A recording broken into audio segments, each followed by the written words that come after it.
السلام علیکم ورحمۃ اللہ وبرکاتہ۔ صحیح بخاری کتاب الوضو باب نمبر 47۔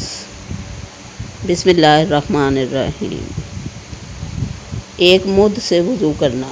حدیث نمبر 201۔ حضرت انس رضی اللہ تعالیٰ عنہ اسی سے مروی ہے، انہوں نے فرمایا نبی صلی اللہ علیہ وسلم جب غسل فرماتے تو 1 سا سے 5 مد تک پانی استعمال کرتے اور 1 مد پانی سے وضو کر لیتے۔ باب نمبر 48۔ موزوں پر مسح کرنا۔ حدیث نمبر 202۔ حضرت عبداللہ بن عمر رضی اللہ تعالیٰ عنہ سے روایت ہے، وہ حضرت سعد بن وقاص رضی اللہ تعالیٰ عنہ سے بیان کرتے ہیں کہ نبی صلی اللہ علیہ وسلم نے موزوں پر مسح کیا۔ حضرت عبداللہ بن عمر رضی اللہ تعالیٰ عنہ نے جب حضرت عمر رضی اللہ تعالیٰ عنہ سے یہ مسئلہ دریافت کیا تو انہوں نے بھی اس بات میں جواب دیا اور فرمایا جب سعد رضی اللہ تعالیٰ عنہ تم سے کوئی حدیث بیان کریں تو کسی دوسرے سے اس کے متعلق مت پوچھا کرو۔ موسیٰ بن عقبہ رضی اللہ تعالیٰ عنہ فرماتے ہیں کہ انہیں ابو النضر نے بواسطہ ابو سلمہ خبر دی کہ حضرت سعد رضی اللہ تعالیٰ عنہ نے یہ حدیث بیان کی اور حضرت عمر رضی اللہ تعالیٰ عنہ نے اپنے بیٹے عبداللہ سے ایسا ہی کہا۔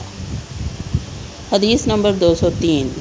حضرت مغیرہ بن شعبہ رضی اللہ تعالیٰ عنہ سے روایت ہے، وہ رسول اللہ صلی اللہ علیہ وسلم سے بیان کرتے ہیں کہ آپ قضائے حاجت کے لیے باہر تشریف لے گئے تو حضرت مغیرہ رضی اللہ تعالیٰ عنہ بھی پانی کا برتن لے کر ساتھ ہو گئے۔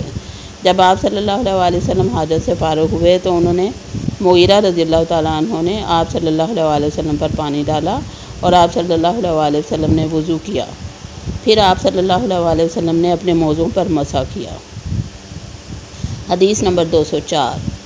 حضرت عمر بن امیہ زمری رضی اللہ تعالیٰ عنہ سے روایت ہے، انہوں نے نبی اکرم صلی اللہ علیہ وسلم کو موزوں پر مسح کرتے ہوئے دیکھا ہے۔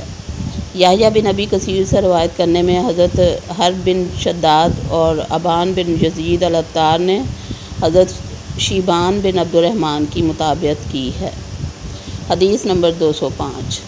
حضرت عمر بن امیہ ہی سے روایت ہے رضی اللہ تعالیٰ عنہ، انہوں نے فرمایا کہ میں نے نبی صلی اللہ علیہ وسلم کو اپنی پگڑی اور دونوں موزوں پر مسح کرتے ہوئے دیکھا ہے۔ معمر نے یحییٰ بن ابی کثیر سے بواسطہ ابو سلمہ عن عمر امام اوزاعی کی مطابقت کی ہے، انہوں نے یعنی عمر نے کہا میں نے نبی اکرم صلی اللہ علیہ وسلم کو ایسا ہی کرتے دیکھا ہے۔ وما علینا الا البلاغ۔ اللہ حافظ۔